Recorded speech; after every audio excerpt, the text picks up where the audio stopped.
जिद्दी बड़ा हूं मैं। नमस्कार, जय हिंद, वंदे मातरम। सभी का अभिनंदन है। एनडीसी निशुल्क क्लासेस में बहुत बहुत स्वागत है। आप सभी का अभिनंदन है। तो आज की क्लास है काव्य हेतु और हम पहुंच चुके हैं 95 पर। यह भी अपने आप में एक बहुत बड़ा जुनून और जिज्ञासा है। अच्छा लग रहा है कि 95 पे पहुंच चुके हैं और आप सबसे यही कहना है। कहने से तो क्या कहते हैं ना कि कहने से ही अगर कोई करता तो अब तक आप में से बहुत से जने पढ़ना स्टार्ट कर देते, लेकिन समझ नहीं आ रहा पढ़ते क्यों नहीं है। इसीलिए कुछ और सोचना पड़ा आप लोगों के लिए। कुछ ऐसी चीज लेकर आ रहा हूं हिंदी से संबंधित, जिसके कारण आपको एक नई दिशा मिलेगी और आपकी तैयारी में चार चांद लग जाए। किसी ने खाना जो है खाने का प्रोग्राम रखा और खाना खाने के बाद मेहमानों से पूछा कि खाना कैसा था, तो किसी ने कहा कि खाना बहुत अच्छा था, मगर दाल अगर कटोरी में होती तो और स्वादिष्ट लगती। यानी कहने का मतलब खाना अच्छा था मगर परोसा नहीं गया था। सेम वैसे ही बात है। ये जो क्लासेज है आपको बहुत तरीके से परोसी जा रही है, लेकिन थोड़ी सी आपको जो दिक्कत आ रही है कि आपकी कंटिन्यूटी नहीं बन रही, कुछ का कारण तो आप खुद ही हैं, क्योंकि आप चाहते ही नहीं है। कुछ का कारण तो आप खुद ही हैं कि आप चाहते ही नहीं है। क्यों? अब आप कहोगे देखो आप जानते हैं मैं तो कड़वा बोलता ही हूं। कैसे? देखो दो तरह के लोग होते हैं। एक कहता है मुझे साइकिल चलानी आती नहीं है, एक कहता है मैं साइकिल चलाना सीखना ही नहीं चाहता। तो जिसको साइकिल चलानी नहीं आती है उसको तो सिखाया जा सकता है, लेकिन जो सीखना ही नहीं चाहता है उसको नहीं सिखाया जा सकता। आपको पढ़ना पड़ेगा, रेगुलर आना पड़ेगा, तब सीखोगे। ये जो कल काव्य जो लक्षण की क्लास हुई, आज काव्य हेतु की क्लास है, बहुत जोरदार क्लास होगी। अब इस क्लास को आप समझोगे तभी तो पार पड़ेगी। अब समझोगे ही नहीं तो फिर कैसे पार पड़ेगी, है ना? तो थोड़ा सा ढंग से समझो। ये क्लासेस समझने लायक है और रटने लायक है, समझ कर रटने लायक है। पहले नहीं रटेंगे हम। जैसे हमने कल की क्लास में तो ये पढ़ा था कि काव्य लक्षण क्या है। भाई किसी काव्य की विशेषताएं क्या होती है ना? कोई काव्य है, वो काव्य कहलाने का अधिकारी कब बनता है, किस चीज को काव्य कहा जाए, किस पंक्ति को काव्य कहा जाए, काव्य से क्या मतलब, काव्य के लक्षणों में वो भी चीज आती है कि काव्य का प्रभाव आप पर कैसा पड़ेगा, है ना? तो वो सारे कारण पड़े। आज ये कहता है कि काव्य हेतु, आप जो काव्य रचना कर रहे हो उसके कारण क्या हैं, किन कारणों से काव्य की रचना होती है और कौन कौन से कारण काव्य रचना में उत्तरदायी होते हैं। इसीलिए इस टॉपिक का नाम है काव्य हेतु। हेतु का शाब्दिक अर्थ होता है कारण। क्या होता है? कारण। काव्य की उत्पत्ति का कारण ही काव्य का हेतु कला। भाई कोई भी काव्य उत्पत्ति मतलब जिसकी उत्पत्ति हुई है उसके पीछे कारण क्या था? काव्य की उत्पत्ति का जो कारण है वही तो काव्य हेतु है। क्लास सीरियसनेस के साथ देखें, समझें। हो सकता है मैं बीच में कोई डिस्टर्बेंस करूं ही नहीं, कोई बात बोलूं ही नहीं, लास्ट में मुझे जो बोलना है वो बोल दूं मैं। तो आप इसे समझने का प्रयास करें और ये क्लास आपको आपके 2 नंबर सही करके जाएगी। बल्कि मैं इसे 2 नहीं 2.66 कहूंगा। क्यों कहूंगा? क्योंकि अगर ये क्वेश्चन गलत हो जाता है ना इसका, तो 2.66 जाते हैं। तो पॉइंटों में तो लोगों के भविष्य का फैसला हो जाता है। तो ये क्लास कितनी इंपॉर्टेंट है इसके बारे में बताने की आवश्यकता नहीं है। सामान्यतः किसी व्यक्ति में काव्य रचना का सामर्थ्य उत्पन्न कर देने वाले कारण काव्य हेतु कहलाते हैं। किसी भी रचना का सामर्थ्य उत्पन्न कर देने वाले कारण। भाई आप काव्य रचना कर सकते हो क्या? बोला सर नहीं। कुछ कहेंगे सर हां, अगर मैं प्रैक्टिस करूं, अभ्यास करूं तो कर सकता हूं। कुछ कहेंगे सर ये तो मतलब है ना, जैसे मान लो जब भी चारणों की बात आती है तो कहते हैं अरे चारणों कोई कविता सुनो। क्यों? ऐसा माना जाता है कि चारणों के तो खून में ही कविता है, चारणों के तो खून में ही कविता, ऐसा माना जाता है। और ऐसा साबित भी किया चारणों ने, जिसे मैं बोल सकता हूं आंसू कवि है, जो तुरंत किसी मुद्दे पर कविता रचना करने में सक्षम है अपने आप। तो इसीलिए आज यूं मान लीजिए कि जब कविताओं की बात आती है तो चारणों का नाम सबसे पहले लिया जाता है। तो यानी उसके पीछे कोई ना कोई कारण होते हैं। हो सकता है चारणों का अभ्यास रहा हो सकता है चारणों की जन्मजात प्रतिभा रही हो। क्या कारण होंगे हम जानेंगे, और हम यह भी जानेंगे किन कारणों से काव्य मतलब जो सृजित होता है या काव्य सृजन होता है। काव्य कार्य होता है तथा हेतु होता है कारण, और कारण के बिना किसी कार्य की उत्पत्ति नहीं होती है, हम अच्छे से जानते हैं। कारण से ही कार्य की उत्पत्ति होती है। सबसे पहले आज भी परिभाषाएं चलेगी और सब लोग विद्वान बताएंगे कि आखिर काव्य के क्या क्या कारण होते हैं। कोई भी काव्य का सृजन होता है तो उसके पीछे क्या कारण थे तब वो सृजित होता है, क्या कारण होने चाहिए, ये क्या कारण होते हैं। बाबू गुलाब राय के अनुसार काव्य का मतलब उन साधनों से है जो कवि के काव्य रचना में सहायक होते हैं। बहुत सिंपल परिभाषा कह दी कि वे साधन जिससे कवि की जो कवि काव्य रचना में सहायक, मतलब कवि जो होता है काव्य रचना करता है तो उसमें कुछ कारण सिद्ध होते हैं, उसमें कुछ कारण होते हैं जो सहायता प्रदान करते हैं, वही क्या कहलाते हैं, काव्य हेतु कहलाते हैं। कोई बात फर्स्ट कोई समझ नहीं आई, मतलब कहने का मतलब ढंग से बैठी नहीं सेट, कोई बात नहीं। भारतीय काव्य शास्त्र में हेतुओं पर प्रभाव जब डाला जाता है तो मुख्य रूप से सर्वमान्य रूप से 3 हेतु माने जाते हैं। कितने हेतु माने जाते हैं? 3 हेतु। मैं आपको आज भी फिर बता दूं कि सबसे पहले काव्य हेतुओं के बारे में भी अग्नि पुराण में बताया गया है और काव्य लक्षणों के बारे में भी अग्नि पुराण में बताया गया है। तो आप यहां देख सकते हैं, सबसे पहले प्रतिभा। भाई आप में कोई भी काव्य रचना करने की प्रतिभा होनी चाहिए, इस बात को दिमाग में बैठाओ। प्रतिभा के बिना काव्य रचना नहीं की जा सकती। इससे सीधा सीधा एक बात क्लियर होता है। अच्छा, प्रतिभा अर्जित नहीं होती, जन्मजात होती। प्रतिभा आप में जन्मजात होती है, यानी यहां पर जिस प्रतिभा की बात की जा रही है वो प्रतिभा जन्मजात है। दूसरा, व्युत्पत्ति, व्याकरणिक व साहित्यिक तत्वों का ज्ञान, यानी इसको मैं यूं बोल सकता हूं, लौकिक और शास्त्रीय ज्ञान। अगर आपको लौकिक और शास्त्रीय ज्ञान नहीं है तो आप काव्य रचना करने में सक्षम नहीं हो सकते। आपको अगर दोनों प्रकार के ज्ञान हैं तो बढ़िया तरीके से काव्य रचना होगी। शास्त्रीय तो होना ही चाहिए, लौकिक अगर होगा तो ठीक ठाक काव्य रचना आप कर सकते हो। इसके बारे में विस्तृत चर्चा करेंगे अपन अब क्लास के अंत में। तो व्युत्पत्ति यानी आप में व्याकरणिक और साहित्यिक तत्वों का, छंदों का, अलंकारों का, इनका सबका ज्ञान आपको होना चाहिए। और फिर आता है अभ्यास। अगर आप इन जन्मजात प्रतिभा है और फिर आप व्याकरणिक साहित्यिक तत्वों के ज्ञान के द्वारा लगातार अभ्यास करते हैं तो आप काव्य रचना करने में, काव्य सृजन करने में सक्षम होते हैं। अब अलग अलग विद्वान क्या क्या बातें कहते हैं देखें ध्यान से। सबसे पहले अग्नि पुराण में 3 काव्य हेतु बताए गए। सबसे पहले अग्नि पुराण में एक है प्रतिभा, ये होती है जन्मजात, ये होती है जन्मजात। अरे कमेंट्स वगैरह पे ध्यान मत दो, सर अप्रीमियर है, सर लाइव नहीं है क्लास, आपको कैसे पता चल रहा है? सब पता चल रहा है, डेली देखता हूं। एक बार इस टॉपिक को समझ लो।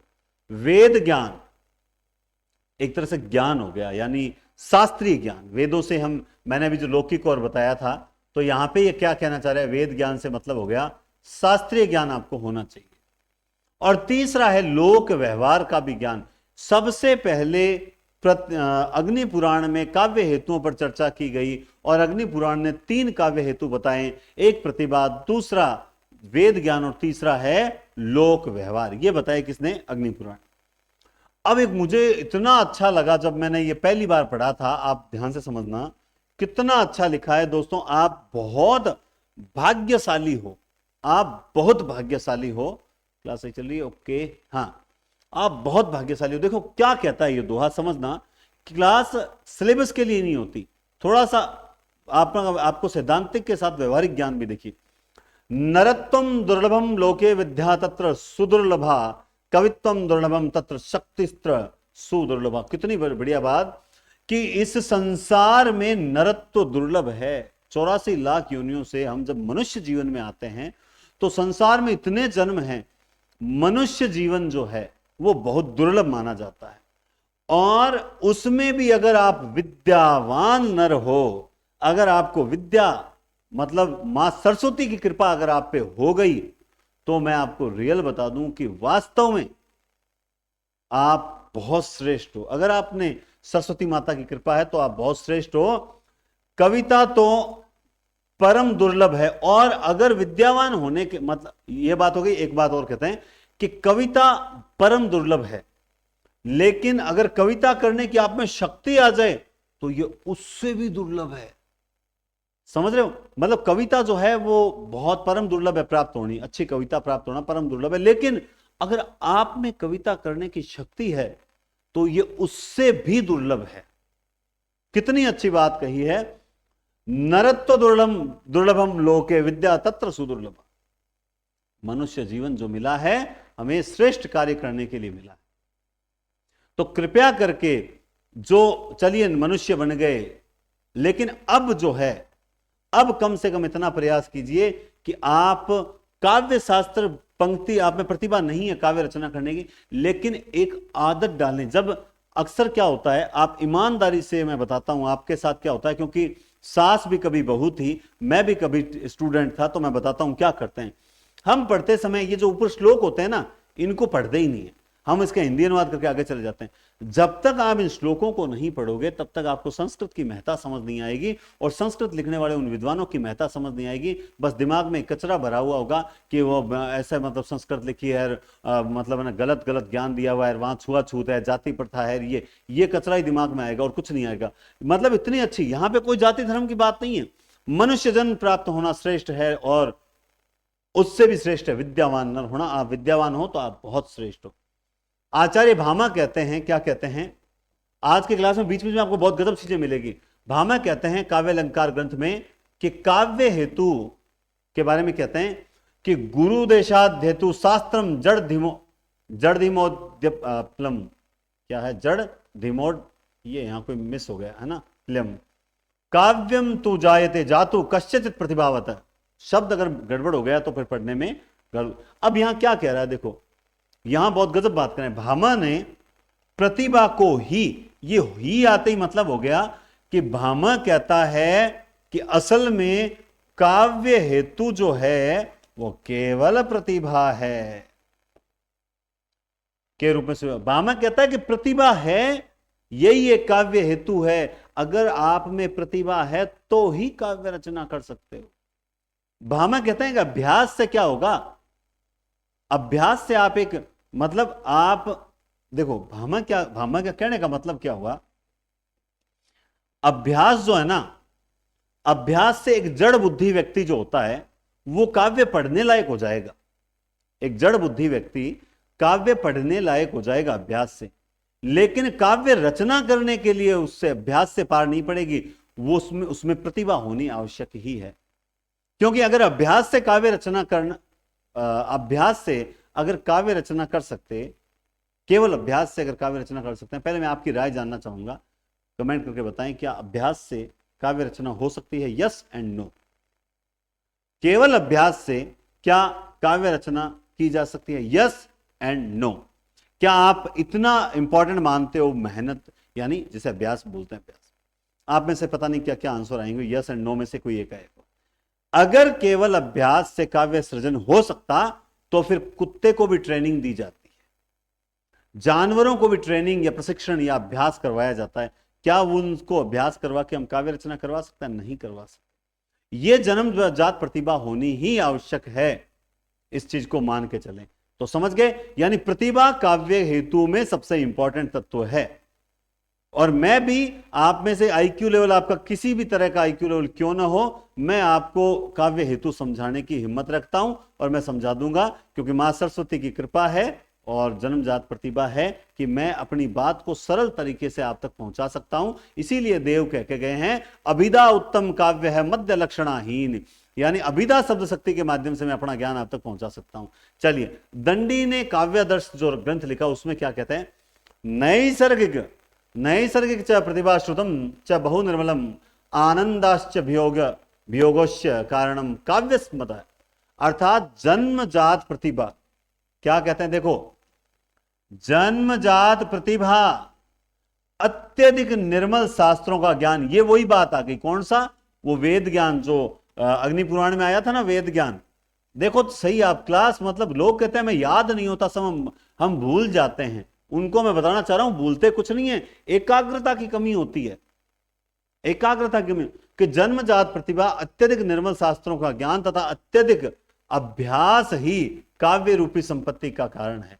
यानी दंडी ने काव्य को माना है संपत्ति, मतलब काव्य को एक संपत्ति धन कहते हैं, और वो कहते हैं उसके लिए हमें प्रतिभा प्लस जो है शास्त्र ज्ञान, शास्त्र ज्ञान, और अगर हम अत्यधिक अभ्यास करें तो हम कविता रूपी संपत्ति को प्राप्त कर सकते हैं। इस प्रकार आचार्य दंडी ने प्रतिभा, शास्त्र ज्ञान और आनंद अभियोग, जिसे अब देखो यहां पे अभ्यास है, लेकिन आप ध्यान रखें कई बार वो क्या करते हैं एग्जामिनर, यहां आपसे क्या शब्द दे देंगे, आनंद, सॉरी यहां लिखा जाएगा आनंद अभियोग, आनंद अभियोग को काव्य हेतु माना किसने, दंडी ने। मम्मट से जब पूछा गया तो मम्मट कहते हैं काव्य प्रकाश रचना में, अच्छा एक तो आपको अब ग्रंथों के नाम याद हो गए होंगे कि काव्य आदर्श किसका है, काव्य अलंकार किसका है, काव्य प्रकाश किसका है, साहित्य दर्पण किसका है ना, तो आपको ये पता लग गया होगा। कल की परिभाषा में मैं, चलो देखते हैं, कल कुछ परिभाषाएं पढ़ी थी, हमने पढ़ी थी तद दोषो शब्दार्थो सगुणावन अलंकृति, किसकी परिभाषा थी जल्दी बताओ देखें, तो ये थी मम्मट की, है ना, याद नहीं थी। अदोषो किसकी थी, अदोषो, तद दोषो नहीं, अदोषो हेमचंद्र याद आएगा, वाक्य रसात्मक काव्यम, ठीक है। रमणीयार्थ शब्द वो है ना, क्या थी, रमणीयार्थ शब्द प्रतिपादकम काव्यम, जगन्नाथ वाली परिभाषा याद आनी चाहिए, है ना। एक तो आज मैंने टेलीग्राम पे क्वेश्चन भी डाला था। चलिए, तो मम्मट ने काव्य प्रकाश में प्रमुखता 3 हेतुओं को माना है। एक, शक्ति प्रतिभा। देखो ये जो मम्मट बार शक्ति बोलता है कि शक्ति का मतलब ही क्या है, प्रतिभा है। निपुणता का मतलब ये हो गया, काव्य हेतु में विवेचन करते हुए लिखा है काव्य के प्रमुखता 3, तो फिर ये यहां पर 4 हेतु कैसे आ गए काव्य के प्रमुखता है, नोट्स में छपे हुए हैं, पीपीटी में छाप दिए इसने मम्मट के अनुसार। एक सेकंड, नोट्स में देख लेते हैं साथ साथ में, क्यों कहीं गलत नहीं पढ़ाई जाए, है ना। मम्मट ये रहा मम्मट, हाँ जी। तो इन्होंने देखो, इन्होंने 3 नहीं बल्कि किताबों में गलत लिखा हुआ है 4 हेतु बताएं। कितने हेतु बताएं, 4 हेतु बताए गए हैं। सबसे पहला, क्योंकि देखो जहां से कंटेंट लेते हैं वहां से आपको पता है कि कई बार मिसप्रिंट हो जाती है। शक्ति प्रतिभा होनी चाहिए, निपुणता, ठीक है, लोक शास्त्र का आवेक्षण, ये तो इसी के अंतर्गत ही तो है। लोक शास्त्र का आवेक्षण यानी निपुणता, अगर आप निपुण होगे तभी लोक शास्त्रों का ज्ञान कर पाओगे। और अभ्यास, देखा जाए तो सेम वही चीजें इन्होंने बताई है। बस एक प्रश्न यहां से बनेगा कि प्रतिभा को शक्ति कहकर पुकारा है, प्रतिभा को क्या कहकर पुकारा है, शक्ति कहकर पुकारा है। आचार्य वामन ने स्वरचित काव्य अलंकार सूत्रवृत्ति इस रचना में कहा है, क्या कहा है देख लो, कि कवित्वम बीजम प्रतिभा, प्रतिभान कवितस्य बीजम, है ना। कविता का बीज जो है वो क्या है, प्रतिभा है। बहुत बढ़िया बात कही है, किसने कही, वामन ने, कि कविता का बीज जो है, मतलब प्रतिभा को कवित्व बीज रूप पर कहकर पुकारा है। जो प्रतिभा है उसे कवित्व बीज कहा है। अगर प्रतिभा नहीं होगी तो आप काव्य सृजन नहीं कर सकते। कौन कहता है ये बात, वामन कहता है। तो फिर राजशेखर काव्य मीमांसा में क्या कहता है कि प्रतिभा व्युत्पत्ति मिश्र समदेव श्रेयस्यो इति, अर्थात प्रतिभा और व्युत्पत्ति दोनों समवेत रूप से काव्य हेतु है। यानी राजशेखर ने 2 हेतु माने और वामन ने कितने माने, 1 ही माने। वामन ने कितना माना है, 1। आचार्य केशव मिश्र ने काव्य हेतुओं पर प्रकाश डालते हुए लिखा है कि प्रतिभा कारणम तस्य व्युत्पत्ति विभूषणम, अर्थात प्रतिभा कारण तस्य व्युत्पत्ति विभूषण, प्रतिभा को तो बता दिया काव्य का कारण, और व्युत्पत्ति जो है उसे बता दिया कि भाई व्युत्पत्ति क्या करती है, उसको विभूषित करती है। लेकिन यहां पर मुख्य रूप से काव्य हेतुओं पर प्रकाश डालो, मुख्य कारण तो देखा जाए तो उन्होंने क्या बता दिया, सिर्फ प्रतिभा बताया है और साथ में व्युत्पत्ति, ठीक है, कि प्रतिभा किसी चीज का कारण है और व्युत्पत्ति उससे क्या करती है, विभूषित करती है, उसका साथ देती है। यह बात कौन कहते हैं, केशव मिश्र। अब आपको सर पढ़ना, सर हमें याद होगा कि नहीं, वो देखो आपको सरल तरीका नहीं आता, सबसे बड़ी बात बताता हूं। देखो आपने यहां लिखे काव्य हेतु, ठीक है, और यहां लिखा आपने हेतु, ठीक है। सबसे पहले यहां 3, मतलब यहां संख्या, हेतु की संख्या आ जाएगी। 3 हेतु किसने माने, उस विद्वान का नाम, ठीक है। 2 किसने माने, 1 किसने माना है, 4 किसने माने, ये हेतु। और उसके बाद में यहां पर विद्वान का नाम। अब वो 3 हेतु हैं, कौन से, वो लिख लो, वो लिख लो। एक पेज में आपके हेतु, एक पेज में आपके प्रयोजन, एक पेज में ही आपके जो है प्रयोजन और लक्षण तीनों आ जाएंगे। आराम से दीवार पर या कहीं पर चिपका लो, रजिस्टर में 3 पेज में उसे संकलित कर लो। सर पहले आप नोट्स दो तो सही, मैं जानता हूं नोट्स इसलिए अपलोड नहीं किए क्योंकि थोड़े से हिंदी अनुवाद वगैरह लिखने में और ऐप में दिक्कत आ रही थी, पीडीएफ जो है वो अपलोड नहीं हो रही थी, तो इसीलिए जो जीके की क्लासेस की पीडीएफ अपलोड नहीं हुई थी, आज अपलोड हो जाएगी, आज या फिर कल सुबह तक हो जाएगी। ठीक है, तो आप एक एक पेज पर लेकर अगर पढ़ोगे तो ढंग से हो जाएगा। इस तरह से मत पढ़ो, ऐसे बार बार एक पेज पे रखो ताकि सारे एक साथ आपके सामने रहने चाहिए। अब मैं आपको बता रहा हूं, सर ये हमसे नहीं, आप ही कर दो ना सर, सारो सर ही कर देते है कि ना करे बोलो, तो मैं तो करूंगा ही करूंगा। मैंने आपको कहा है ना कि मैं लास्ट में 150 पेज के नोट्स तैयार करूंगा। और वो मैं फिर बता देता हूं, मैंने जो लाइव विजन स्टार्ट किया है उसमें बराबर क्लासेस देख रहे हैं, जुड़े हुए हैं, और मैंने कल टेलीग्राम पे व्हाट्सएप वाला जो चैनल है उसका भी लिंक शेयर कर दिया है। मैं फिर बता देता हूं, रेगुलर जो पढ़ रहे हैं लाइव आकर, मैं उन्हीं को दूंगा। फिर कहोगे सर आपने ना, हमने सर ऐप लिया था, आपका लिया है तो देखो आप पढ़ने के लिए लिया है, हर चीज पे मुझ पर एहसान नहीं जताओगे, इस बात को विशेष ध्यान रखना। पढ़ोगे तो मैं आपके साथ हूं, 150 की बहुत मेहनत करवाऊंगा, नहीं पढ़ोगे तो मैं आपका 1% भी साथ नहीं दूंगा, ये बात मैं क्लियर बोल देता हूं। इसलिए पढ़ लो ढंग से, क्यों, मैं तो तैयार करूंगा ही करूंगा, लेकिन मैं तैयार करके क्यों दूं, जो मेहनत नहीं कर रहा है उसे क्यों दूं भाई, सीधी सी बात है। मेरे यहां पर गधे और घोड़े एक भाव नहीं बिकेंगे, बात समझ आ गई। पढ़ने वालों के साथ बिल्कुल भी धोखा नहीं होगा, गलत नहीं होगा।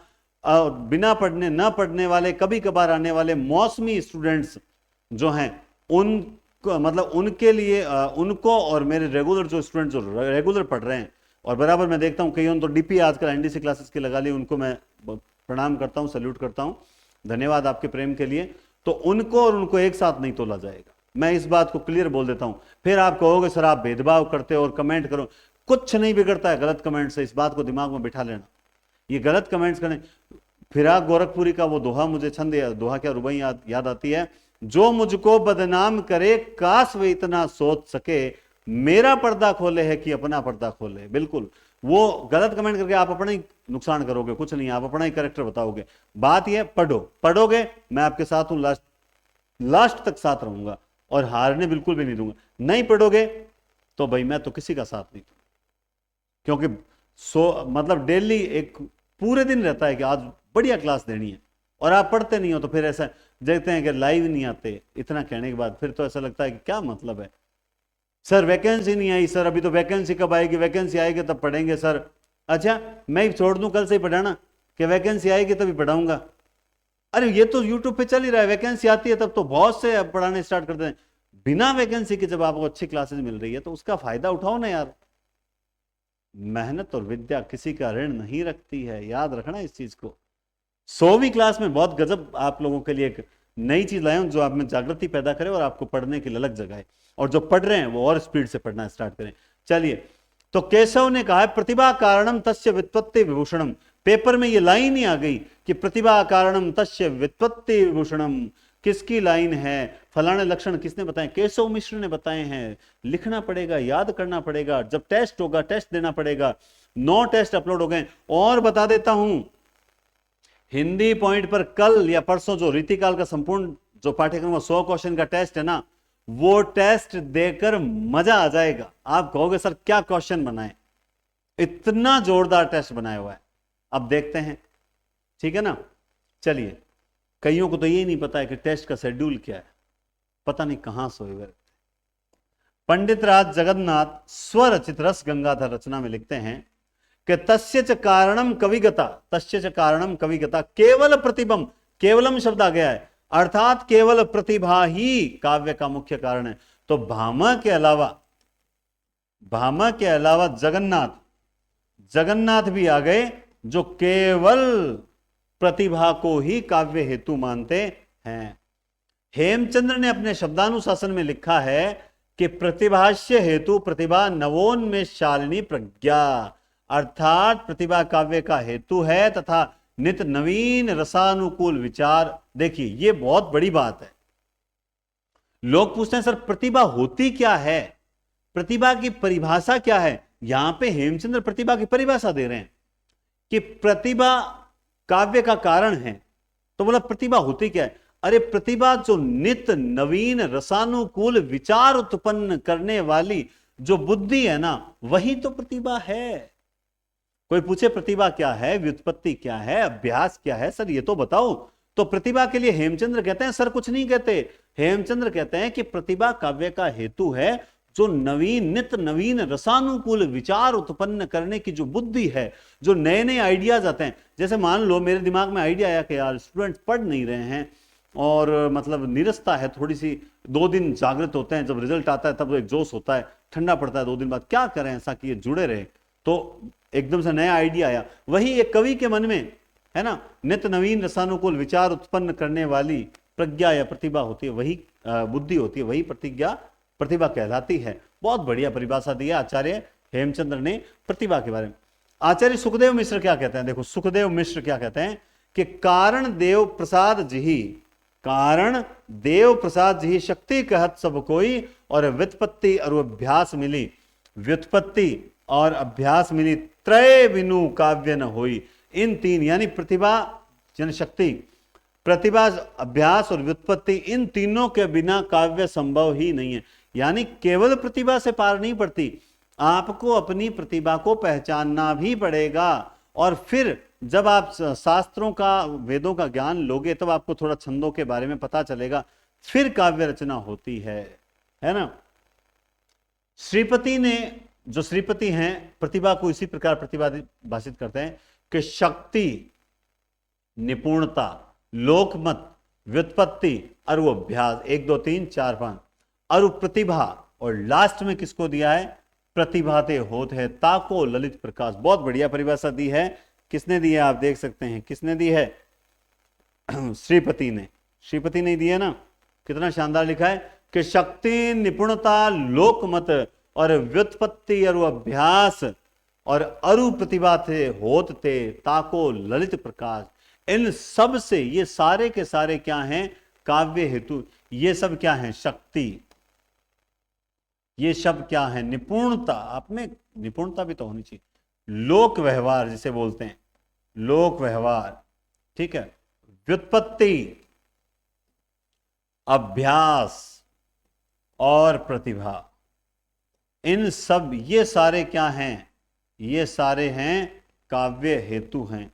सर प्रश्न कैसे आएगा, अरे प्रश्न कैसे आएगा, बहुत इजी आएगा, प्रश्न बहुत इजी आएगा। कोई परिभाषा देकर पूछेंगे, या किस विद्वान ने कितनी प्रतिभा मानी है, किस विद्वान में निम्न से कौन सा जो है काव्य हेतु माना है, नहीं माना है ना, किसने कितने काव्य हेतु माना है, इस प्रकार के प्रश्न आएंगे। अब थोड़ा प्रतिभा के बारे में वापस वही है कि प्रतिभा क्या है, इसको समझते हैं। तो हेमचंद्र ने प्रतिभा को परिभाषित करते हुए लिखा है कि नवोन्मेष शालिनी प्रज्ञा प्रतिभा, अर्थात नित्य नवीन रसानुकूल विचार उत्पन्न करने वाली प्रतिज्ञा जो है वो क्या कहलाती है, प्रतिभा कहलाती है। आचार्य अभिनव गुप्त ने प्रतिभा को इस प्रकार परिभाषित किया है कि प्रतिभा अपूर्व वस्तु निर्माण क्षमा प्रज्ञा, अर्थात प्रतिभा प्रज्ञा का वह रूप है, यानी बुद्धि का वह रूप है जिसमें अपूर्व सृष्टि करने की क्षमता है। बहुत बड़ी बात लिखी अभिनव गुप्त को, वेरी वेरी इंपॉर्टेंट बात है ये, कि आचार्य अभिनव गुप्त कहते हैं कि प्रतिभा प्रज्ञा का वह रूप है जिसमें अपूर्व सृष्टि करने की क्षमता है। अपूर्व, जैसा पहले नहीं हुआ, मैं सपनों का संसार लिए फिर तो मैं अपना एक नए जग का निर्माण किया करता हूं, नए का मतलब संसार का निर्माण करता हूं। वो क्षमता उस अपूर्व सृष्टि जैसा पूर्व में रचित नहीं है वैसी सृष्टि करने की क्षमता रखता है।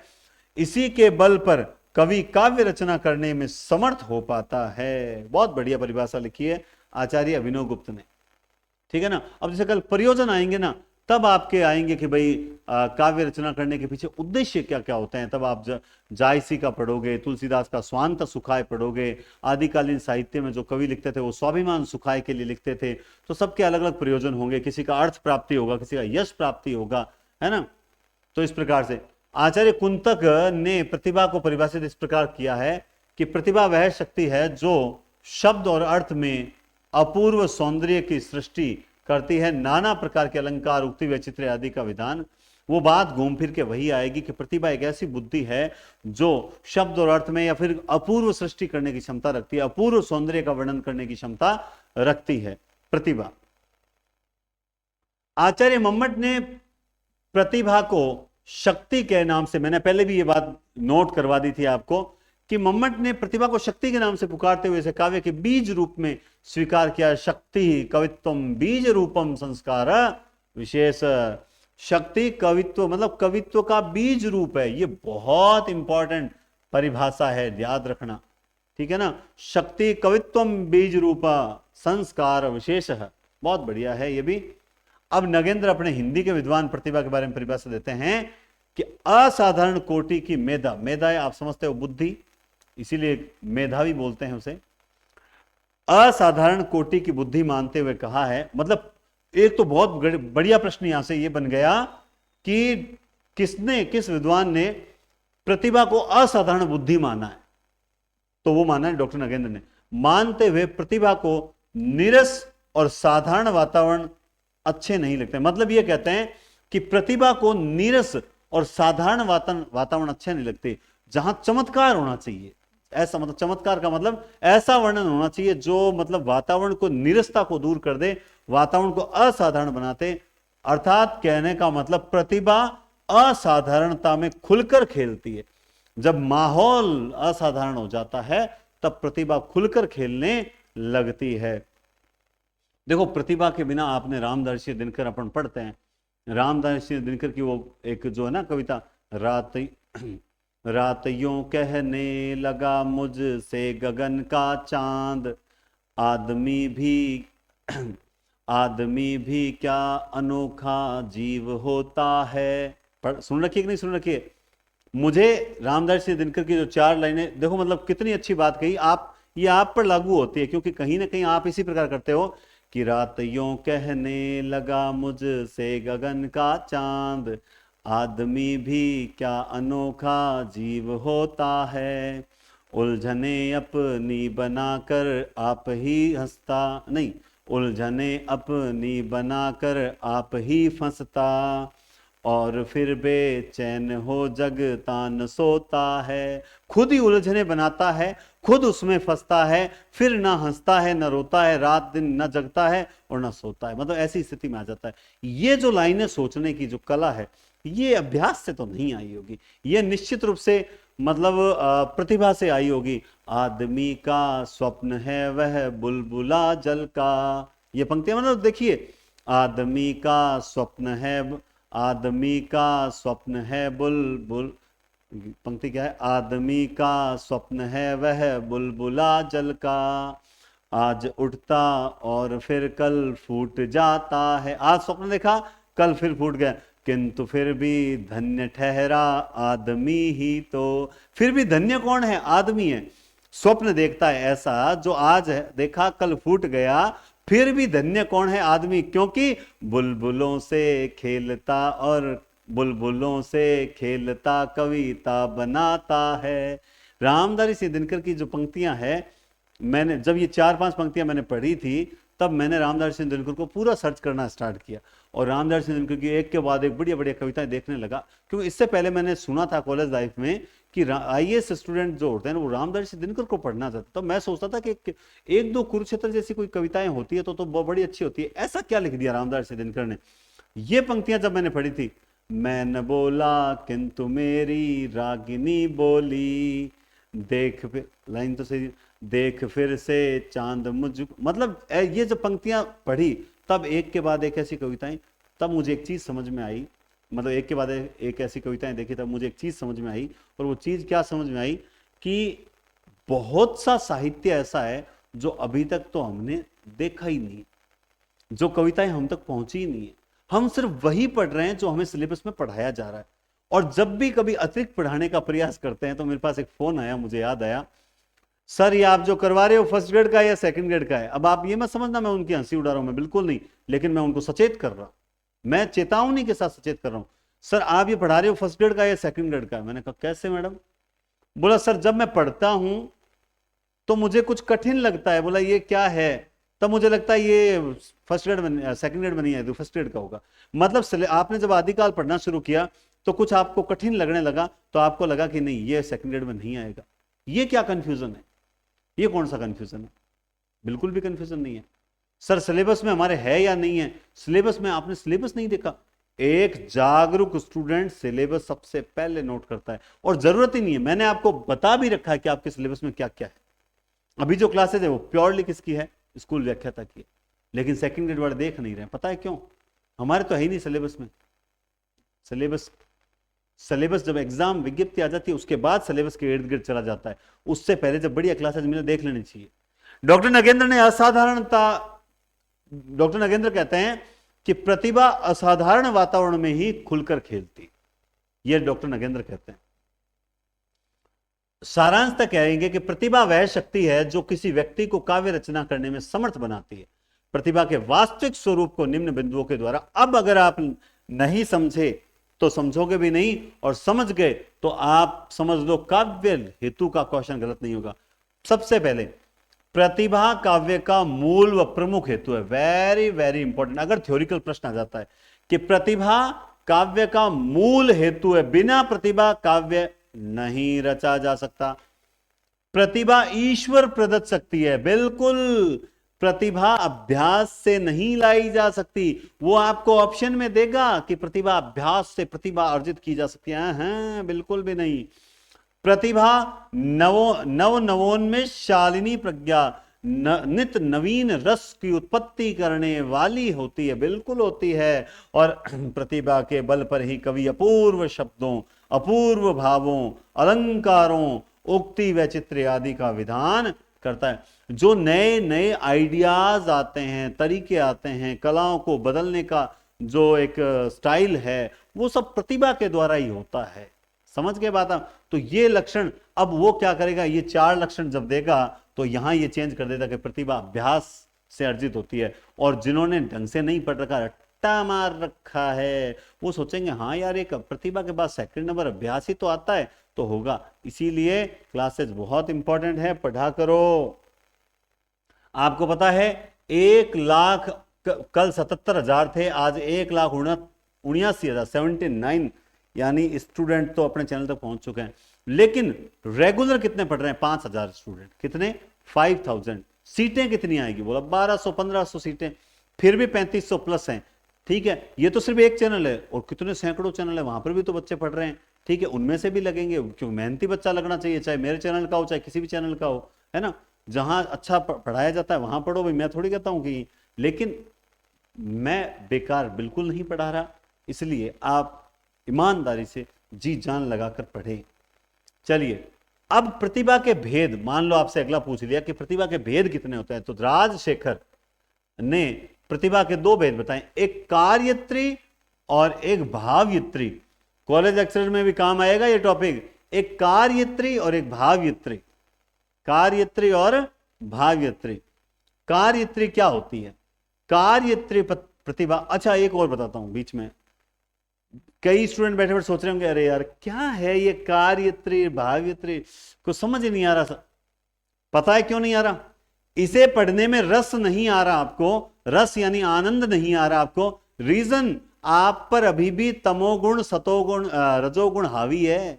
आपको पता है रसानुभूति कब होती है? जब तमोगुण का नाश हो जाता है, जब रजोगुण का नाश हो जाता है, साधारणीकरण हो जाता है, मतलब हम खुद को ही वहां समझने लगते हैं, तब जाके रस की उत्पत्ति होती है। कोई टॉपिक समझने लाता है, जिसे हम वैसे बोलते हैं एकाग्रचित होकर देखना। तो अगर नहीं आ रही है तो इसका मतलब आपके आसपास आपको कोई डिस्टर्ब कर रहा है। कौन है? देखना कौन डिस्टर्ब कर रहा है आपको। देखो अपने आसपास, देखो कौन डिस्टर्ब कर रहा है। जो डिस्टर्ब कर रहा है उससे साइड हो जाओ, ईयरफोन डाल लो कान में, ध्यान से समझो ये चीजें। कॉलेज लेक्चर में भी आई, मैं इस मंच पर खड़ा हूं, झूठ बोलूंगा नहीं। ध्यान से सुन लेना मेरी बात, मैं इस मंच पर खड़ा हूं, झूठ बोलूंगा नहीं, क्योंकि ये मेरी मेहनत के दम पर हासिल किया गया है और मां सरस्वती के आशीर्वाद से।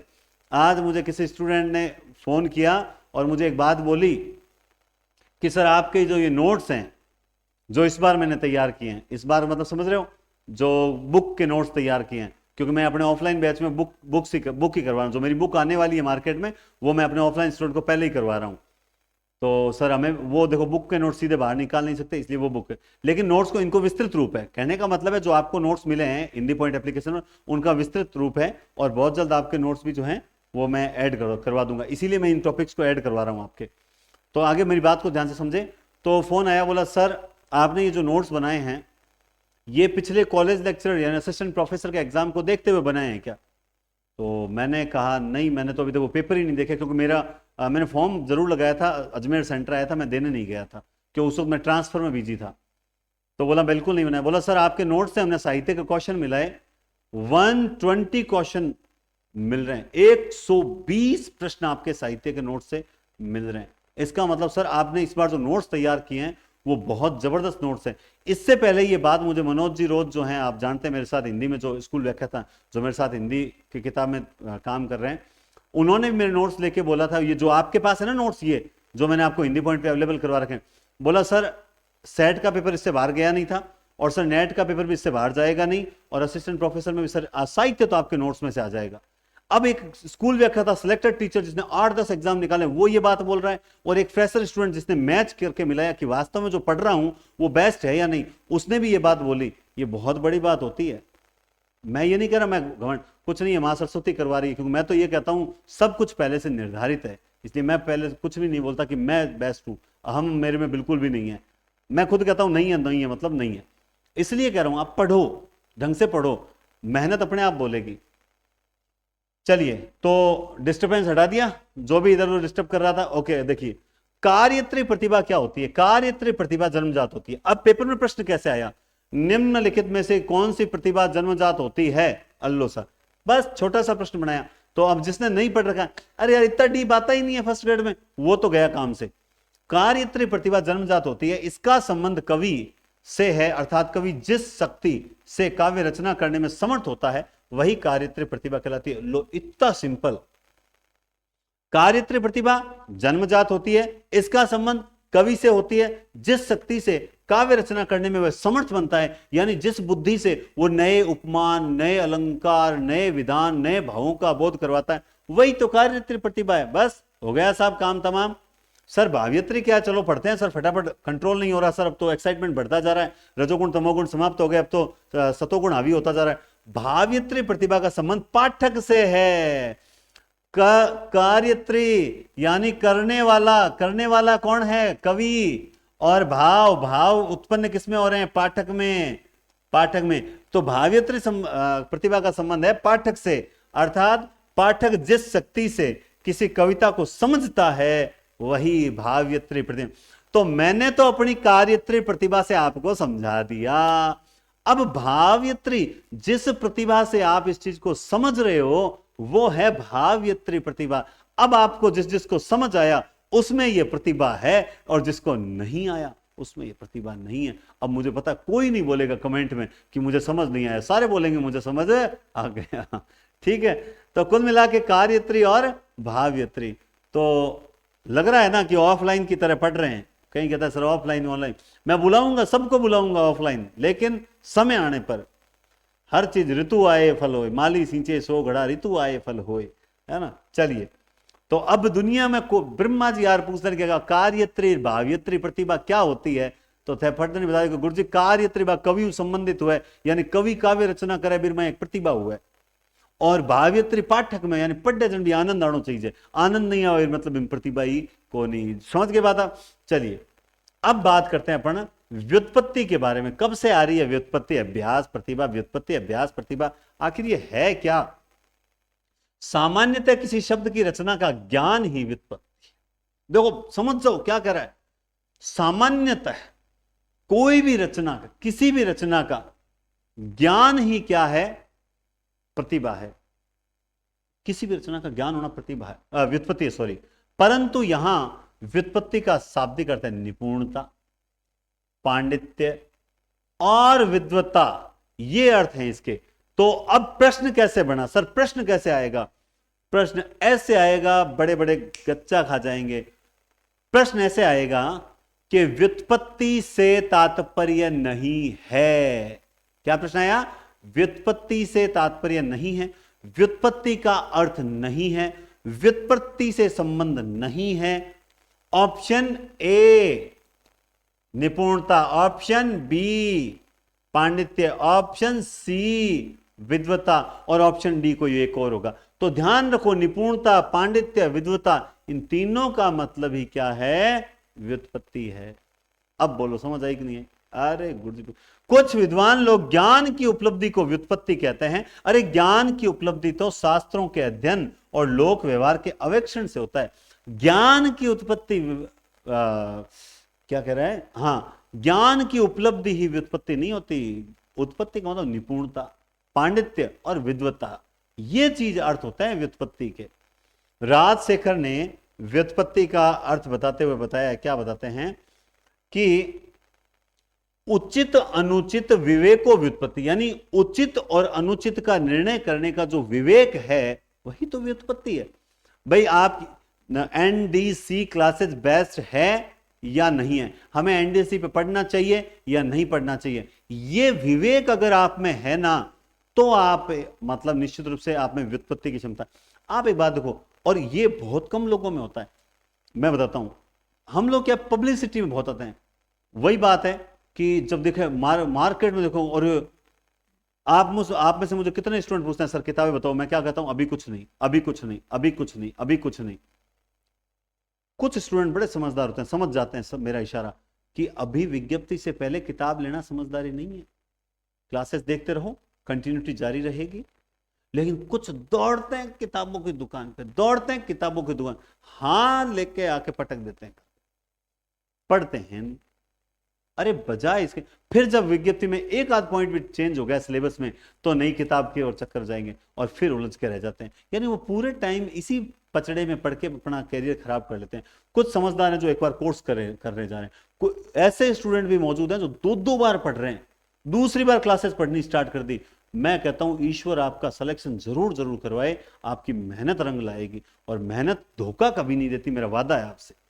राज से उचित अनुचित का विवेक, तो आप समझो उचित और अनुचित के बीच का भेद समझो, अर्थात उचित और अनुचित का विवेक ही व्युत्पत्ति कहलाता है। अगर आप में ये क्षमता है कि आप सही और गलत के बीच फैसला कर सकते हो, तो ये क्षमता ही क्या कहलाती है? यही विवेक कहलाता है। मतलब ये विवेक ही क्या कहलाता है?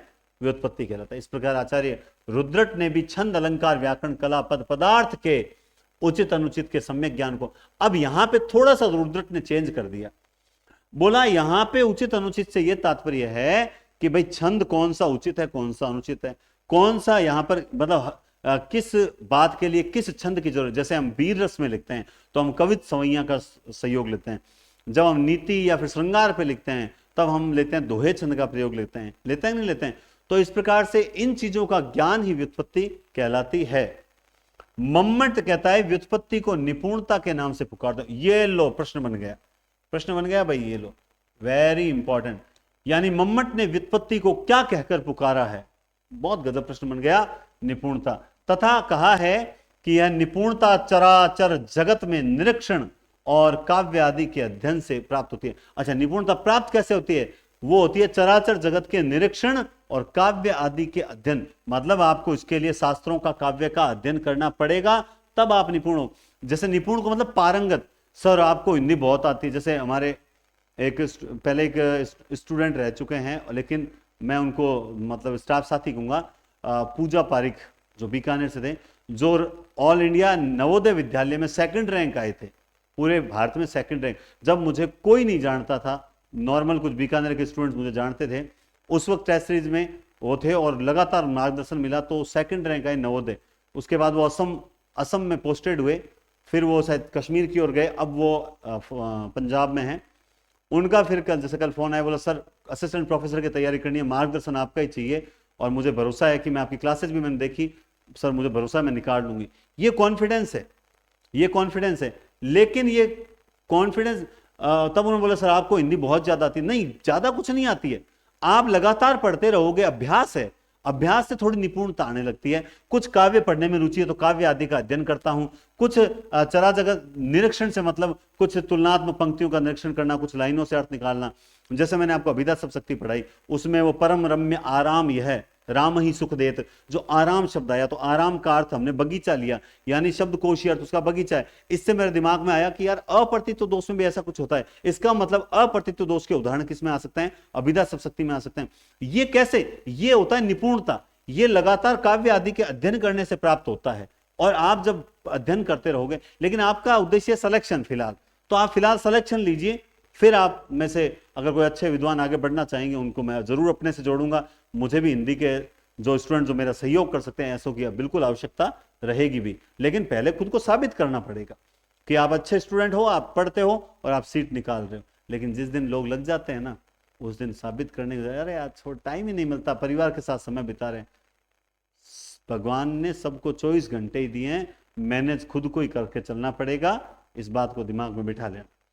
सारांश तो यह कहा जा सकता है कि व्यक्ति को उचित अनुचित का ज्ञान होना ही व्युत्पत्ति के नाम से जाना जाता है। व्युत्पत्ति के बल पर ही कोई व्यक्ति यह निर्णय कर पाता है कि किस स्थान पर किस शब्द का प्रयोग, मैंने पहले ही बोल दिया कि किस स्थान पर किस शब्द का प्रयोग करना चाहिए।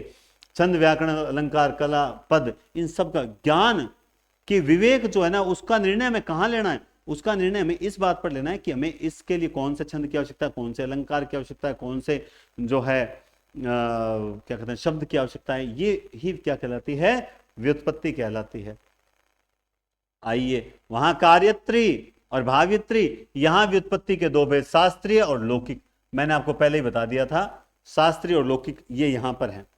शास्त्रीय क्या होती है? यह व्युत्पत्ति कहती है कि भाई आप शास्त्रों का अध्ययन करो, और शास्त्रों के अध्ययन से जो ज्ञान प्राप्त होगा, वही ज्ञान जो होगा, इससे काव्य में सौंदर्य और व्यवस्था का समावेश। मतलब आप अगर शास्त्रों को ढंग से पढ़ोगे नहीं, व्हाट्सएप यूनिवर्सिटी के ज्ञान से जुड़े रहोगे, ग्रुप्स के ज्ञान से जुड़े हुए रहोगे, केवल और केवल जातिगत ग्रुप्स होते हैं उनमें जुड़े रहोगे, धार्मिक ग्रुप, तो धार्मिक ग्रुप होते हैं जिसमें अगर आपको इष्ट है तो उसमें जुड़े रहो। लेकिन जहां पर एक दूसरे के धर्म को कटाक्ष किया जाता है, एक दूसरे की जाति पे कटाक्ष किया जाता है, और खुद को मतलब दूसरे के प्रति द्वेष पैदा किया, ऐसे में रहोगे तो आपके तमोगुण रजोगुण कभी समाप्ति नहीं होंगे। आपको खुद को सुधरना पड़ेगा। और ये कब होगा? जब शास्त्रों का अध्ययन करो। वास्तव में जो शास्त्र हैं वहां पे, जैसे मैंने आज एक बहुत बढ़िया चीज पढ़ी। क्या पढ़ी? कि जैसे कहा गया कि शास्त्रों में नारी का विरोध किया गया है, शास्त्रों में नारी को ऐसा दिखाया गया है। उन्होंने कहा भाई नारी को, हाँ बोला, नारी को नरक का द्वार दिखाया है फलाने ने, नाथों ने भी नारी का विरोध किया है, और कई मतलब है ना, कबीरा तिन की कौन गति जे नित नारी के संग, इस प्रकार से बताया गया है कि नारी को नरक का द्वार कहा गया है। मतलब बहुत बढ़िया बताते हैं कि कौन कहता है नारी को नरक का द्वार कहा गया है शास्त्रों के अंदर? बिल्कुल नहीं कहा गया। जिस नारी से हम उत्पन्न हुए हैं उस नारी को नरक का द्वार कौन कह सकता है? नारी को भोग दृष्टि से देखना नरक का द्वार है। नारी को भोग दृष्टि से देखना नरक का द्वार है, न कि नारी को नरक का द्वार कहा गया है। नारी बिल्कुल नरक का द्वार नहीं है। नारी हमारी माता नारी है, हमारी बहन नारी है, हमारी पत्नी नारी है, ये सब नारी तो है हमारे आसपास। नारी के बिना नर की कल्पना ही नहीं की जा सकती। तो फिर कैसे कहा जा सकता है कि हमारे शास्त्र जो है वो गलत है और हमारे शास्त्र में नारी को नरक का द्वार कहा गया? नहीं, हमें जिसने प्रस्तुत किया वो गलत किया गया था। नारी को नरक का द्वार बताया गया था, वो बिल्कुल गलत था। नारी को भोग दृष्टि से देखना ही नरक का द्वार कहा जाता है, और नारी के बिना नर की कल्पना नहीं की जा सकती।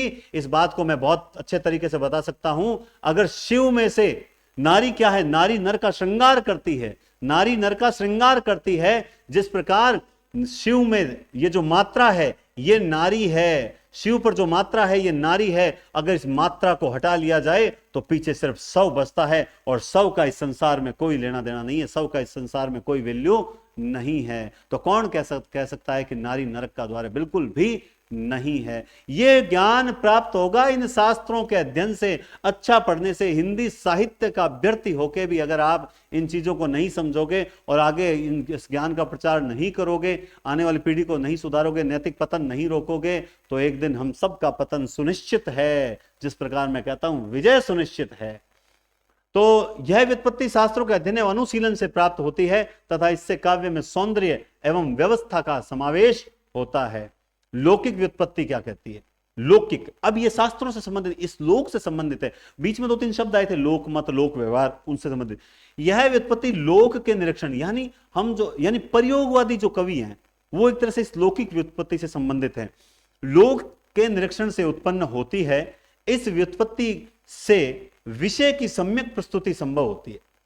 इस व्युत्पत्ति से विषय की, कोई भी सब्जेक्ट है, उसकी सम्यक प्रस्तुति संभव होती है, परंतु किसी कवि की अभिव्यक्ति दोष रहित, मार्मिक एवं प्रभावकारी तभी हो सकती है जब वह शास्त्रीय और लौकिक दोनों प्रकार। देखिए, आपको शास्त्रों का अध्ययन करने के बाद लोक का अध्ययन भी करना पड़ेगा, ठीक है, वरना आप में कुछ न कुछ दोष रह जाए। अगर दोनों मिल जाए तो फिर एक ऐसी व्युत्पत्ति होती है जिसकी कोई कल्पना ही नहीं की जा सकती है। आगे चलिए, अभ्यास क्या है?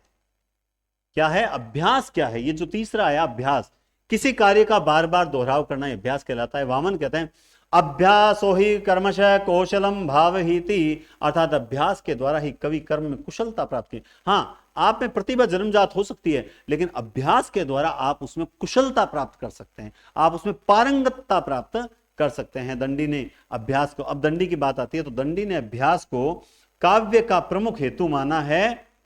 उन्होंने कहा है कि प्रतिभा और व्युत्पत्ति के अभाव में, ध्यान से समझना, दंडी क्या कहते हैं, प्रतिभा और व्युत्पत्ति के अभाव में केवल अभ्यास से कोई व्यक्ति काव्य रचना में कुशल, केवल अभ्यास से ही कोई व्यक्ति काव्य रचना में कुशल हो सकता है। ये बात कौन कहते हैं? ये बात कहते हैं दंडी। उनका प्रतिभा और व्युत्पत्ति के अभाव में केवल अभ्यास ही कर्मशु कौशलम भावहीति, कोई व्यक्ति, यानी कहने का मतलब हो गया कि अभ्यास को इंपॉर्टेंट मानने वाले कौन हैं? दंडी हैं। और किसी ने कहा भी है कि करत करत अभ्यास जड़मति होत सुजान, है ना, जड़मति होत सुजान, मतलब एक जड़ बुद्धि व्यक्ति भी जो है वो सुजन, अर्थात सुजान मतलब चतुर हो सकता है, पारंगत हो सकता है ना। तो ये होती है आपका अभ्यास की वैल्यू, ये होती है। किसी कवि ने अभ्यास के महत्व को निम्न शब्दों में व्यक्त किया है कि करत करत अभ्यास के जड़मति होत सुजान, रसरी आवत जातते सिल पर परत निशान। मैंने आज एक, आप में से व्हाट्सएप चैनल पे काफी स्टूडेंट जुड़ गए होंगे, उस पर एक वीडियो डाला था जिसमें एक बाज पक्षी है, वो बाज का जो बच्चा है जो शिकार करने से पहले आसमान में उड़ते समय अपने पंजे को यूं यूं यूं यूं यूं करता रहता है, अर्थात वो प्रैक्टिस शुरू कर देता है। बाज को बाज बनने के लिए भी प्रैक्टिस करनी पड़ती है। आपको, आप जब पढ़ते हैं मोटिवेशनल कहानियां, मोटिवेशन खुद के अंदर ही होता है। मैंने आपसे पहले भी कहा है, शिक्षा शब्द एजुकेटम से बना है, अर्थात एजुकेटम का मतलब होता है अंदर से बाहर लाना। आपके अंदर कुछ होगा तो बाहर लाया जाएगा, अंदर खाली है तो कुछ नहीं आएगा। इसलिए खुद को अभ्यास के द्वारा, अगर आपको कोई चीज, आप आगे बढ़ रहे हो लेकिन पिछले वाला भूल रहे हो, तो अभ्यास करो, पीछे वाला घोड़ो अड़े पान सड़े विद्या बीसर जाए, रोटो जड़े अंगार में कहो चेला किणवाए, अर्थात घोड़ा अड़ रहा है, पान सड़ रहा है, घोड़ो अड़े पान सड़े विद्या बीसर जाए, और विद्या भूल रहे हैं, कहो चेला, कहो शिष्य, किस लिए? शिष्य उत्तर देता है फेरना। घोड़ा अड़ रहा है क्योंकि उसे फेरा न था, पान सड़ रहा है, फेरा न था, विद्या बीसर जाए, विद्या भूल रहे हैं क्योंकि फेरा न था, रिवाइज नहीं किया था, रोटो जड़े अंगार में, क्यों? क्योंकि फेरा न था, उसे भी उसको चेंज करना पड़ता है, तब जाकर जो है जो क्या है, पारंगतता हासिल होती है। तो कहने का मतलब है कि अभ्यास बहुत जरूरी है, तब आप कुशलता प्राप्त कर सकते हो सकता है बहुत इंटेलिजेंट स्टूडेंट होते हैं लेकिन उनमें प्रतिभा होती है, लेकिन वो अभ्यास न करने के कारण पिछड़ जाते हैं और फिर क्या कहते हैं कि यार मेरा सिलेक्शन नहीं हुआ, मैं तो बहुत अच्छा पढ़ता था, वो तो इतना अच्छा पढ़ता भी नहीं था। अभ्यास करते रहें। और आज की क्लास अगर शानदार है, मैंने बड़ा मन से पढ़ाया आज, मैं तो क्लास में 1 घंटे खोया हुआ था, आप कितना खोए मुझे नहीं पता, लेकिन खैर आनंद आया होगा।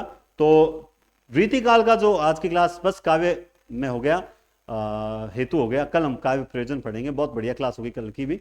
तो मेरे कहने का मतलब है कि अब जो टेस्ट क्लासेस के साथ टेस्ट ईमानदारी से दो, बस एक बात ध्यान रखना। और टेस्ट सीरीज जो है मैं आपसे ही करूं, जो नहीं अभी तक नहीं ले चुके वो यही टेस्ट सीरीज ये बेस्ट रहेगी। और इसकी सर फर्स्ट पेपर की टेस्ट सीरीज, जो सेकंड ग्रेड और फर्स्ट ग्रेड की प्रथम पेपर की टेस्ट सीरीज तैयार हो रही है, मैं जल्दबाजी नहीं करता, ना तो मैं सस्ती दूंगा, सस्ती का मतलब एकदम, क्योंकि वैल्यू नहीं समझी जाती, मैं साफ बात बोलूंगा। दूसरा, मेरे स्टूडेंट के साथ कभी मैं भेदभाव नहीं करूंगा, यानी ये कोई जो छूट इसमें नहीं है, सब स्टूडेंट जो चार्ज में ले रहे हैं वही चार्ज रहेगा। दीपावली आओ, होली आओ, चार्ज यही रहेगा। अगर मुझे छूट देनी होगी तो मैं छूट क्या दूंगा? मैं छूट, जैसे पिछली बार मैंने छूट दी थी कि मैं इसमें 20 क्लासेस डालूंगा, बहुत जोरदार, ये बात मैं अभी भी कह रहा हूं। फिर मुझे कभी छूट देनी होगी तो मैं कुछ कंटेंट एक्स्ट्रा दूंगा, कुछ ऐसी चीज दूंगा जो आपके सिलेक्शन में योगदान हो। अरे यार, जहां मान लो 50 रुपए लगा रहे हो, वहां 100 लगा दोगे, कुछ नहीं जाएगा।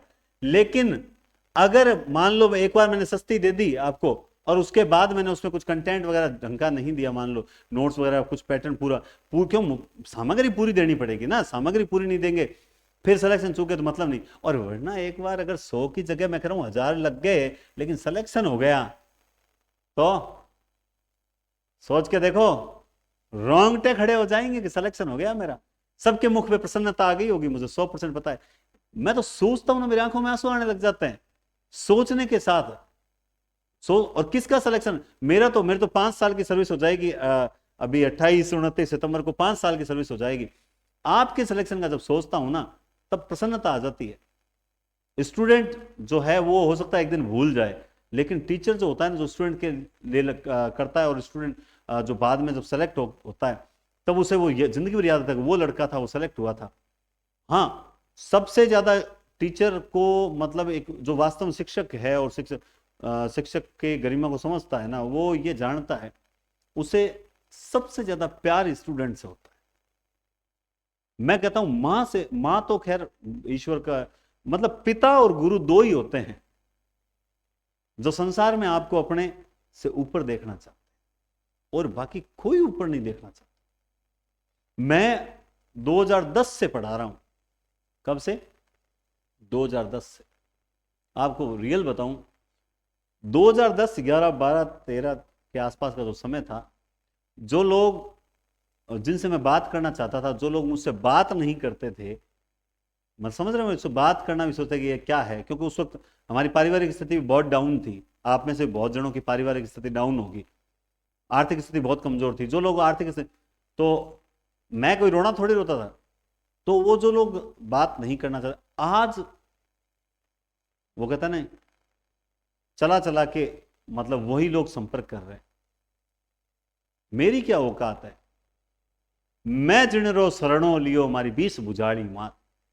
ईश्वर, वो मां, वो जगत जननी, जिनके आशीर्वाद से कर्म पथ पर चलते रहे चलते रहे चलते रहे। 13 से 23 आ गया, 10 साल लग गए, लेकिन मैं कहता हूं कि गट्टी या चक्की चारों तरफ घूमती है। उस दिन आपका विपरीत समय था, तब दुनिया ने आपको अपना रूप दिखाया।